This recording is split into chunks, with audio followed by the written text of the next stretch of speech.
আসসালামু আলাইকুম। বিএনপি সন্ত্রাসীদের আক্রমণে শেরপুর জেলার ঝিনাইগাতী উপজেলা জামায়াতের সেক্রেটারি রাজাউল করিম নিহত হয়েছেন। ইন্না লিল্লাহি ওয়া ইন্না ইলাইহি রাজিউন। আজকে শেরপুর জেলায় ঝিনাইগাতীতে সেখানে ব্যাপক সংঘর্ষ হয়েছে বিএনপির সাথে জামায়াত ইসলামীর। সংঘর্ষটা হয়েছে মূলত এই জন্য, সেখানে পৌর মাঠে আজকে সর্বদলীয় ইশতেহার ঘোষণার কথা ছিল এবং উপজেলা নির্বাহী কর্মকর্তা সেই অনুষ্ঠানে থাকার কথা ছিল, সেখানে বসাকে কেন্দ্র করে। সেখানে যে ঘটনাটা ঘটছে সেটা হলো, জামাতের নেতাকর্মীরা আগে এসে সামনে বসেছে, বিএনপির নেতাকর্মীরা পরে এসে তাদেরকে সেখান থেকে উঠিয়ে দিতে চেয়েছে। এটা নিয়ে বাকবিতণ্ডা শুরু হয়েছে। পরে বিএনপির নেতাকর্মীরা পরিকল্পিতভাবে, বিএনপির এসব সন্ত্রাসীরা পরিকল্পিতভাবে হামলা চালিয়েছে। হামলা চালিয়ে ওনাকে গুরুতর আহত করছে। উনি সহ 4 জন গুরুতর আহত হয়েছেন। ময়মনসিংহ মেডিকেলে নেওয়ার পথে উনি মারা গেছেন, আর 3 জনকে মুমূর্ষু অবস্থায় ময়মনসিংহ মেডিকেলে ভর্তি করা হয়েছে এবং সেখানে আহত হয়েছেন আরো 20 থেকে 30 জন। এখনো নির্দিষ্ট সংখ্যা জানা যাচ্ছে না। এটা ব্যাপক সংঘর্ষ হয়েছে।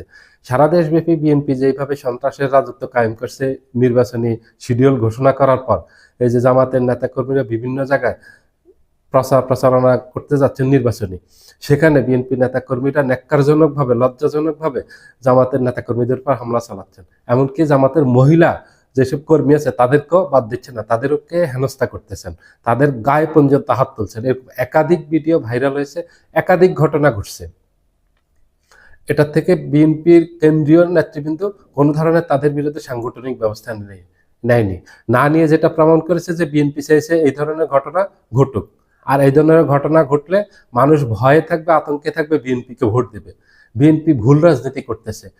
মানুষ ভয়ে আতঙ্কে বিএনপিকে ভোট দেবে না, মানুষ বিএনপিকে ভয় পায় না। মানুষ বিএনপি থেকে অনেক বড় এক দানবকে সরিয়ে দিয়েছে 24-5 আগস্ট।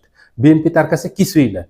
বিএনপি তো ক্ষমতায় আসে না, এবং বিএনপি ক্ষমতায় যাওয়ার প্রশ্নই আসে না। বিএনপি সন্ত্রাসী করলে বিএনপিকে কেউ ভোট দিবে না। এই সন্ত্রাসের কারণে, এই টেন্ডারবাজি, দখলবাজির কারণে, এই অপকর্মের কারণে, এই ঘুষ, দুর্নীতি, লুটতারাজের এগুলির কারণে বিএনপি 24-5 আগস্টের পর মানুষের অন্তর থেকে উঠে গেছে, মানুষের মন থেকে উঠে গেছে বিএনপি। বিএনপির নাম শুনলে মানুষ এখন বিরক্তি বোধ করে, বিএনপির নাম শুনলে মানুষ এখন গালি দেয়, কারণ বিএনপির এসব অপকর্মের কারণে। এই যে আজকে একজন এই জামায়াতের নেতাকে যে হত্যা করলো এবং 3 জন গুরুতর অবস্থায় আছেন, তাদের অবস্থা কি জানা যায়নি, আশঙ্কাজনক অবস্থায় আছেন। এতে যেটা হবে, বিএনপির বিশাল ক্ষতি হবে, বিএনপির রাজনীতির ক্ষতি হবে। বিএনপি বাংলাদেশের রাজনীতি থেকে হয়তো আওয়ামী লীগের ভাগ্য বরণ করতে পারে, একই পরিণতি হতে পারে। কারণ বিএনপি একই পথে হাঁটতেছে, একই কাজ করতেছে। আওয়ামী লীগ যেভাবে সন্ত্রাসের পথ বেছে নিয়েছিল, এবং সেই সন্ত্রাসের পথ বেছে নিয়ে আওয়ামী লীগ বাংলাদেশ থেকে বিতাড়িত হয়েছে, শুধু ক্ষমতার থেকে বিতাড়িত হয়নি, আওয়ামী লীগের রাজনীতি নিষিদ্ধ হয়ে গেছে। এই একই কারণে বিএনপি রাজনীতি নিষিদ্ধ হয়ে যাবে, এবং সেটা জনগণ নিষিদ্ধ করে দিয়ে দিবে। আগামী নির্বাচনে বিএনপি তো জনগণের ভোট পাবেই না।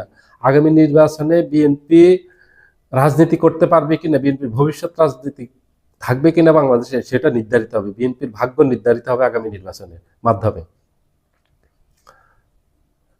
বিএনপি গতকালকে মির্জা আব্বাসের নির্দেশে, মির্জা আব্বাসের সন্ত্রাসী বাহিনী যেইভাবে ন্যাক্কারজনকভাবে নাসিরউদ্দিন পাটোয়ারির উপর হামলা চালিয়েছে, তার আগে নাসিরউদ্দিন পাটোয়ারিকে ডিম নিক্ষেপ করছে এবং ময়লা পানি তার গায়ে ছুটছে। গতকালকে হাবিবুল্লাহ বাহার কলেজে এটা খুব ন্যাক্কারজনক ঘটনা ঘটছে। আমাদের দেশের মেইন স্ট্রিম মিডিয়াগুলি এটা প্রচার করেনি। আমাদের দেশের মেইন স্ট্রিম মিডিয়াগুলি সব ভুয়া তথ্য প্রচার করছে। আসল ঘটনা যেটা হয়েছে সেটা সম্পূর্ণ আড়াল করে ফেলছে। আসল ঘটনা আপনারা পাবেন ইউটিউব, ফেসবুক এবং সামাজিক যোগাযোগ মাধ্যমে, সেখানে অবাধে পাবেন আসল কি ঘটছে। সেখানে নাসিরউদ্দিন পাটোয়ারিকে ঠিক মেরে ফেলার জন্য হামলা করা হয়েছে। সেখানে তার নেতাকর্মীরা যদি তাকে সেভ না করতো সেখানে, তাহলে কালকে সেখানে নাসিরউদ্দিন পাটোয়ারি মারা যেত। হাদির পরিণতি হয়তো নাসিরউদ্দিন পাটোয়ারিকেও ভোগ করতে হতো, এই বিএনপির নেতাকর্মীদের কারণে। ওইভাবে আক্রমণ করছে। সেখানে কালকে এনসিপির 16 জন আহত হয়েছে। পরে পুলিশ সেখানে প্রোটেকশন দিয়ে তাকে, নাসিরউদ্দিন পাটোয়ারিকে সেভ করে নিয়ে আসছে। সেখানে খুব গুরুতর ঘটনা ঘটছে। এটা আমাদের দেশে মেইন স্ট্রিম মিডিয়া একেবারে আড়াল করে ফেলছে, যেটা সামাজিক যোগাযোগ মাধ্যমে ঘুরতেছে ওই ভিডিওগুলো আপনারা পাবেন। তো সন্ত্রাস করে কেউ কোনোদিন কারো মন জয় করতে পারেনি, এবং নির্বাচনে বিজয়ী হওয়ার তো প্রশ্নই আসে না। জনগণ সন্ত্রাসীদেরকে প্রত্যাখ্যান করবো, যেই দলেরই হোক, বিএনপির হোক, জামাতের হোক, এনসিপির হোক, যেই দলেরই হোক, সন্ত্রাসকে জনগণ পছন্দ করে না। এইসব ভয়ভীতি তৈরি করে জনগণের সমর্থন পাওয়া যাবে না, ভোট আদায় করা যাবে না জনগণের, জনগণ ভোট দিবে না, এদেরকে প্রত্যাখ্যান করবে। যারা সন্ত্রাসী তাদেরকে অতীতেও জনগণ প্রত্যাখ্যান করছে, ভবিষ্যতেও প্রত্যাখ্যান করবে, এবং জনগণ এই সন্ত্রাসীদেরকে রাজনীতি করতে দিবে না। দেশে এদের কোনো ধরনের রাজনীতি করার ন্যূনতম কোনো অধিকার নেই, এই সুযোগ জনগণ তাদেরকে দিবে না, এটা তারা পাবে না নির্বাচনের মাধ্যমে। আজকে যে ন্যাক্কারজনক ঘটনা ঘটিয়েছে, এটার জন্য বিএনপিকে অনেক বড় মাসুল দিতে হবে। বিএনপির কেন্দ্রীয় নেতৃবৃন্দের উস্কানিতে এগুলি ঘটছে। কালকে সরাসরি নাহিদ ইসলাম অভিযোগ করছেন যে তারেক রহমান এবং মির্জা আব্বাসের নির্দেশে নাসিরউদ্দিন পাটোয়ারির উপর হামলা চালিয়েছে। এই ঘটনাগুলি একদম পুরোপুরি সত্যি। দেখেন, কোন সাংগঠনিক ব্যবস্থা নিয়েছে যদি তাদের নির্দেশ না থাকতো? তাদের নির্দেশ ছিল বিধায় কোনো ধরনের সাংগঠনিক ব্যবস্থা নেয়নি নাসিরউদ্দিন পাটোয়ারির উপর যারা আক্রমণ করছে। এবং সারা বাংলাদেশে এই যে অসংখ্য জামাতের নারী কর্মীদের উপর আক্রমণ করছে, একটা ব্যবস্থা নিয়েছে? নেয়নি। এগুলি তারা চেয়েছে যে এগুলি করুক। এগুলি করলে জনগণ ভয়ে তাদেরকে ভোট দিবে। জনগণ ভয়ে তাদেরকে ভোট দিবে না, জনগণ ভয়ে তাদেরকে প্রত্যাখ্যান করবে।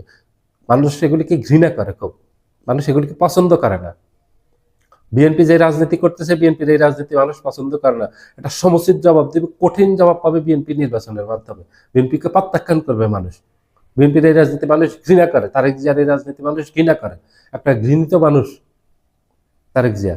তারেক জিয়াকে এই জন্য 17 বছর দেশে আসতে পারেনি, এটা অনেকে জানেন না। কেন 17 বছর তারেক জিয়া দেশে আসতে পারেননি? তারেক জিয়া মুস্তাকা দিয়ে গেছেন বাংলাদেশে উনি আর কোনোদিন আসবেন না এবং রাজনীতি করবেন। এই সেই তারেক জিয়া যে মুস্তাকা দিয়ে গিয়ে, লিখিত দিয়ে গিয়ে, তারপর আবার এই রাজনীতিতে আসছে। যে একবার থুতু ফেলে দিছে, সেই থুতু আবার যে খায়, তার থেকে ঘৃণিত মানুষ আর কেউ নাই। এই যে মুস্তাকা দিয়ে গেল, দিয়ে আবার মুস্তাকা দিয়ে রাজনীতিতে আসছে, আবার নাকে খপ দিয়ে রাজনীতিতে আসছে বাংলাদেশের রাজনীতি করার জন্য। এই ব্যক্তির কাছে বাংলাদেশ নিরাপদ না, এই ব্যক্তির কাছে রাজনীতি নিরাপদ না। সবাই ভালো থাকবেন, আল্লাহ হাফেজ।